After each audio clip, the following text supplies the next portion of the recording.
Welcome to Dog Training Bytes. The show where canine professionals share their key takeaways, big aha moments, and hardest lessons learned from working with dogs. I'm Mattison, certified dog trainer and behavior consultant, and dogs are my life. Every day I get to coach guardians and other trainers into a deeper understanding of canine behavior. But let's face it, sometimes dog training really bites. And that's okay, because when it does, we learn a lot.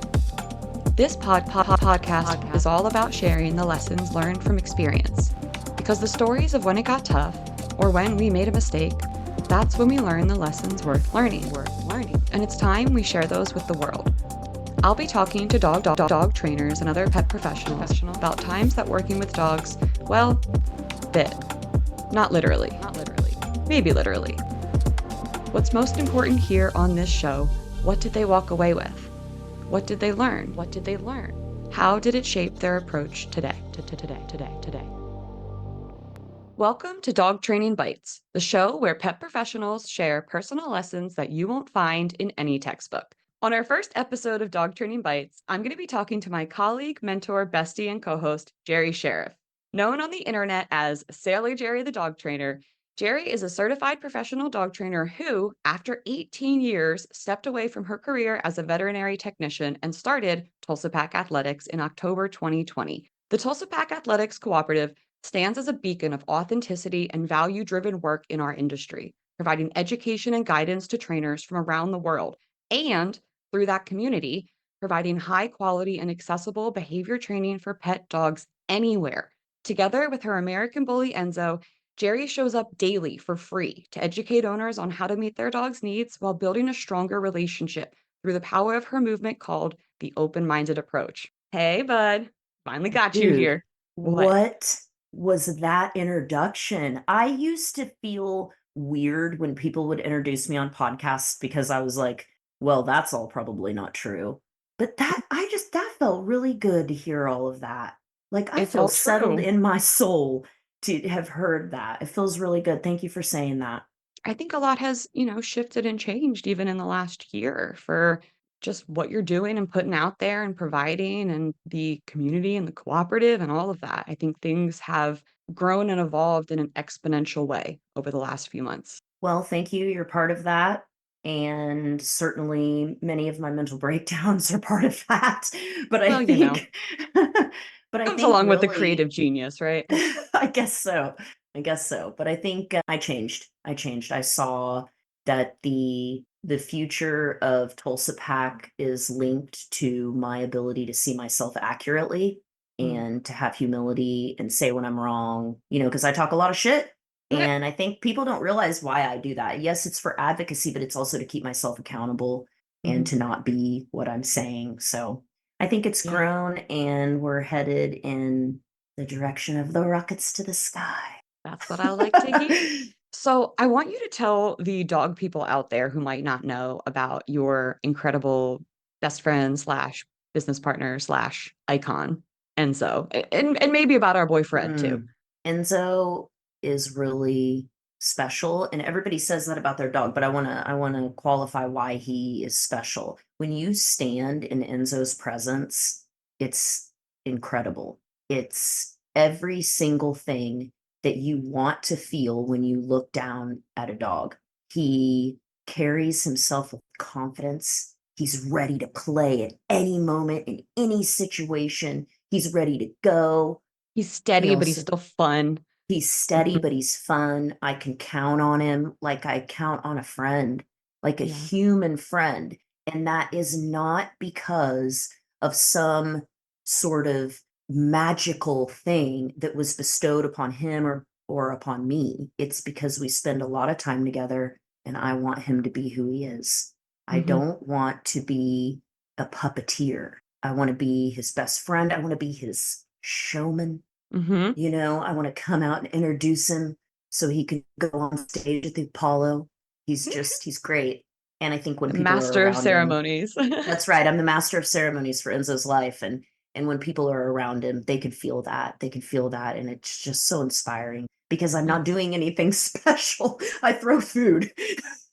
I throw He food, I he have a he makes you look leash. good. Yeah, and he is just, No, I I know mean, that you've worked even very, very hard for that with him. That is thank daily. It's you. daily discipline Even a for walk you. around the block for, yeah, even a day, it's daily discipline for me. And, he reminds me it's Yeah. time for us to do these certain things. And I love that about him. Yeah, absolutely. And he's not the only one. He's not the only animal in your pack. You've got kind of a multi-species situation, even though they're not all cohabitating in a traditional way. I guess you got two others, right?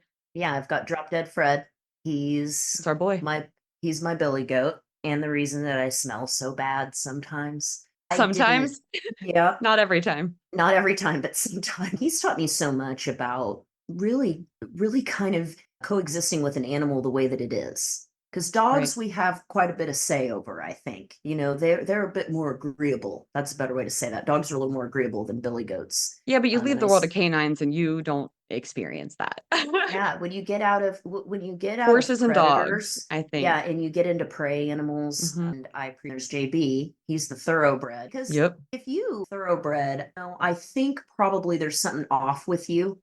You're off. He's a little hot, but again, it's another completely beautiful learning experience, and it's the way that I connect most with my daughter, and it's the way that I intend to connect my business, to Hmm. where it's about more animals and Hmm. more information for people, for Layla. So one day she can step up and carry this on. That's my daughter. She's 13. She's a barrel racer. And that is who JB really belongs to. But I take care of him. And it's enriched my life in ways I can't explain, to just make my day about making the rounds with the animals. There's Yeah. quietness in that, and discipline, Hmm. and nobody's there to tell me I did a good job. It's just us, and I just have to show up. Yeah, because it has to get done, but it's one of those jobs that feels good for doing it. Especially for me, it feels good after winter when that's over. I've been studying neuroscience a lot, and I figured out that scientists now know kind of where willpower comes from in your brain and how you grow that and how it Hmm. increases. And it's by doing hard things that you really don't enjoy. And I don't like being in the cold. And after winter is over and I've fulfilled my commitments to them, I just feel so much closer to them. Like, you guys, we made it through the Kansas winter. We made it. I showed up every day. I did. And in this winter, I've even been saying things like, oh, it's nice outside and it's 30. Oh, I'm like, ooh, this balmy day. It's given me a new you're appreciation. habituating. I'm habituating. That's right. And that I wouldn't have had that without them. Right. And so I like that. I like stuff like that, it adds to my life. It builds my I character. like that too. All right, friends. So, what is the tale? I'm flying blind here. What's the tale that you brought to share with the dog people out there? So I have this client, Sarah. She just finished with me probably actually about a couple months ago. And she has a large mastiff mix named Star, and they live in what she describes as terrifyingly cold Alberta. Oh gosh, yeah. And she came to me because her and her partner wanted to integrate their households and be together. And, there's this love story that gets brought to you. And this happens for so many people. This is why I want to share this story. It seems like there's all of these things that you could do to the dogs to make this situation happen, right? And in people's minds, it's like, oh, if we just do this, and we do it the right way, it's going to be great. And it's going to be, what happens when you can't do it the right way because you're not there as a person? What happens to those people? And so, Sarah, I want to tell this story because I want people, this is a story about hope and about discipline and about perseverance. It's definitely going to make me cry. I can already feel that coming. Oh, that's But okay. when I first started watching Sarah and Star, and I'm like, okay, these are our goals. Like, let's go. I realized something. There was something off in their body language together. And it took me about a week, and I wanted to be sure that I was giving her the right instruction and that I was seeing what I really thought I was seeing. What happens when what you're doing by definition is weirding your dog the fuck out? How do you have that conversation with people? How do you tell someone that their movements are peculiar and that their dog, like, that is some sensitive shit. You can hurt someone's feelings. You can give them a complex. Yeah, You're absolutely. highlighting and maybe an insecurity that they have. And so I thought about it very carefully, and I had to come up with a way, and it taught me something, it gave me something, is why I'm telling this story. Sarah gave me of how do I communicate to this person that I need to work with them for just a second, and I need to teach them what it's like to stand casually and to not have movements that might weird their dog out, and to look at a grown woman and be like, "Hey, will you mimic my body movements because what you're doing is a little bit strange?" And I just want to, do you know the courage and the bravery that took for her to hear that Yeah. and to change? Like, I just, she is so special to me. And I worked with her for a while, for probably about 8 weeks. And what had happened was she was not with her partner. It was her and her son and Star. Her son is one of the most hilarious human beings I've ever seen, by the way. His name is Micah. Shout out Micah. Oh, now I Yeah, know that Micah. exactly who you're talking about. Yes. He is a star. He Mama, is. mama, mama, mama, bad. That's Mike. He He's a star. brought he brought everything we needed to that He process. really did. Yeah. And she is a kind and patient mother, and Oh she's my a kind and gosh. patient human being. She's a teacher. Like, her energy in speaking with people is teaching, is educating, is nurturing. Just Hmm. in I could see it in every conversation, every interaction. And so I imagine that that impacted her being receptive to learning a new way, which can be difficult, but it's a whole new language. And if you don't know the impact that your body language can have on a dog and how they receive your communication, then you just don't know. How would you know? It would be like Yeah, we somebody who only speaks English, expecting them to know the difference between Spanish and Portuguese. mhm. If they've never, encountered this before, how would they be able to pick up on that nuanced difference in detail? Because that's what it is. It's pretty nuanced stuff. I think for you to have even caught that is, maybe not something that would have been picked up on through more traditional training versus the daily virtual video that you do with your clients. So whenever I taught Coco Garcia the daily thing, she taught me this. She Mm. taught me how to really watch the Hmm. person's body language. She's like, you don't understand how much it matters. One movement, one weird pause, moving too slow, moving too fast. In virtual training, I mean, man, I know you probably do it too. I We get take to that slow it scrubber. down. Yeah. I Hmm. take the scrubber and I roll like fast just to see a dog's tail. I'll just be like, I want to see what the tail's doing, and I'll move it and time lapse the whole video. It's incredible. So, what ended up happening with her, you were involved and you don't know it, but I never taught Star how to use the crate. I never taught Sarah. I asked her to Mm. watch the crate course, and Hmm. she never said one word to me about it again. She just kept showing me the progress. And Nice. probably within 2 weeks, Star was loving her Like hanging crate, out. going in Yeah, it, hanging out hanging in there. out. Yeah, this is my Yeah. space, this is my place. Mhm. Hmm. It was definitely a little teamwork on that one, I and love that. she was able to bring her other dog, who she had moved out of the house because she was afraid that Star would continue to try to, attack him, and he's back now. He's a little Wow. Pekingese named Jethro, and he's back. Yeah, and I just they got all are the doing, goosies, all I the know, chills. they're Ugh. doing fantastic. Her and her partner decided that they don't want to put that on their relationship to try to intermingle, integrate their house right now with the other dogs that would be coming in because it wouldn't be healthy for them. I mean, watching people make healthy decisions about their future and invest in long-term goals is like, I can't even, like, Yeah. Madison, I used to just drink whiskey all day long. You know what I'm saying? Like, when And this now you're out happens here to me, changing I think, lives. oh my God, I think, oh, just something you said before we started recording just really stuck with me because it's just the way I feel like I could do this for the rest of my life and feel like I've still net all back. I Yeah. could do this every day for the rest of my life and still feel like I owe because of my past, and so every little tiny one is just, I you feel know, that. I yeah. feel that. I Get do. it? Yeah. Yeah.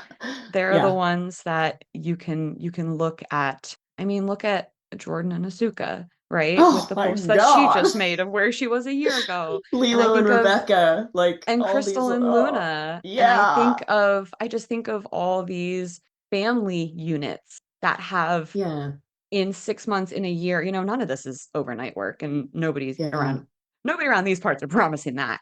But to see the change that can happen when you open yourself up to a new process, learning some new things, trying some new Mhm. things, showing Mhm. up with consistency and discipline, being willing to give it 3 months, 6 months, a year, to really be willing to see the results of that. It's honestly it's so powerful.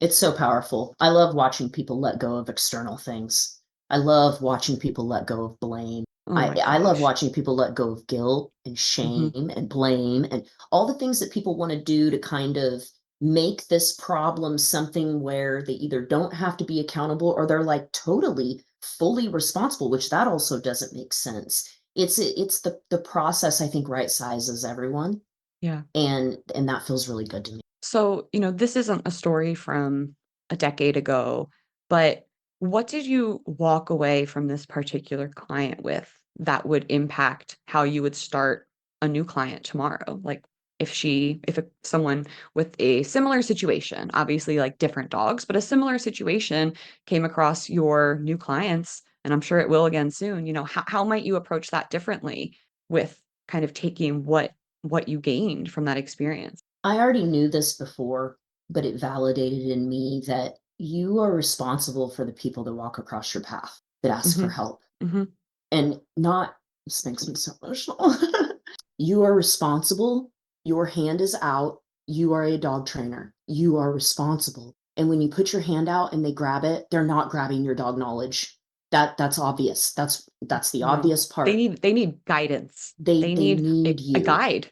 Yeah, Mhm. they need you to tell them the truth. And Mhm. you have to find a way to do it really compassionately, but also to hold the line for them. Because if you placate people and if you try to ingratiate yourself to them by niceties, that's not what you're there for. You never know if that person's life hinges on that change, if their forward progress hinges on their singular decision to be brave and reach out to you. That's Mhm. their job, right? So they reach out and you grab their hand and you just don't know if that's a turning point in their life. Do not drop the ball for them. Do not make it about, oh, you didn't listen to me and this isn't, if they didn't listen to you, you need to back up and find out And find the reason. find Mhm. the reason. Maybe you guys aren't close like that yet. Like I talk to my clients every day. You talk to your clients every day. I am close with them. Mhm. By the end of the month, it's like I can say anything, they can say anything. I mean, they could the whole time, but what I really took away from that was that something as seemingly small as problems with a dog could be the door that opens up to them changing so many other things about their, and that Yeah. is such a beautiful, beautiful responsibility to have. There's no downside to it. There's no downside. You just No, show up and you do it your makes it job. easy for me to Mhm. show up every day and do my job Mhm. because it is like you said, it's a responsibility I feel honored to have. Genuinely. It fires me up every day. Yeah, I know you being of feel the same. service. Exactly, I feel the same way. Being of service, paying it forward, giving back what you were freely given, all of those concepts in recovery apply to any kind of recovery. Yeah. Any kind. Absolutely. All right, Jerry, is there anything else you'd like the listeners to know about you or what you're working on right now? What I would like the listeners to know about me is I don't say it enough. Tulsa Pack is much bigger than everybody realizes or understands. And Mhm. I'm saying it and I'm proud of it. We have a really phenomenal apprenticeship and mentorship program here that really almost takes people, what is maybe almost 6 months to complete. 5 months if they did No, if they did mine yeah, and yours. I think you're right. I think it's closer to You 6, can and then get we're you building can get a new internship CEs. opportunity. Yeah, yeah, CEUs are available. There's really a lot for education and experience. Yeah. Yeah, we're building a pathway for people to become professional gold standard dog trainers with community support, with continuing education, with a system of accountability where Mhm. we all keep up with our education, we all keep up with the community.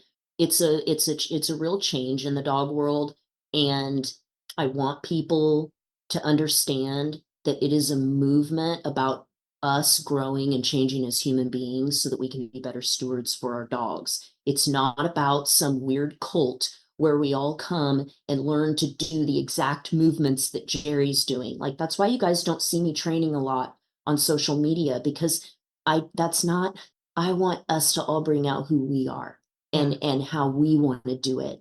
And then give people kind of a loose set of parameters for how to do that. That's easy entry, Mhm. accessible, affordable, Mhm. and we can make real changes in the world if we drop this bullshit of, I am a dog trainer and look at all these cool things I can do and you can come to me and I'm going to do this performance. Like what is even happening? Yeah. What needs to happen is that we developed community-based programs and organizations so that people can be involved in this as a lifestyle. It's Yep. not it's not like, "Oh, I'm gonna train my dog," and then it occurs, and then it's like saying you're gonna parent your kid, and then you do it for a month, And then I'm done. and then I'm done. Like, what are you talking? This this is a Child parented. lifelong endeavor. Yeah, this is a lifelong endeavor. We need lifelong. I agree. Well, you can connect with Jerri on Instagram at Sailor Jerry the Dog Trainer, and you can find more information on Tulsa Pack and a link to work with her in the show notes. Thanks for joining us in the world of Dog Training Bites, where every challenge brings a lesson worth sinking our teeth into. See you next time. Dog Training Bites was created, produced, and edited by Mattison Simpson. You can connect with me on Instagram at Dog Training Bytes, that's BYTES, and at Freed by Training. For information on today's guest and resources for help with your dog or dog training education, visit www.dogtrainingbytes.stream. Looking for more?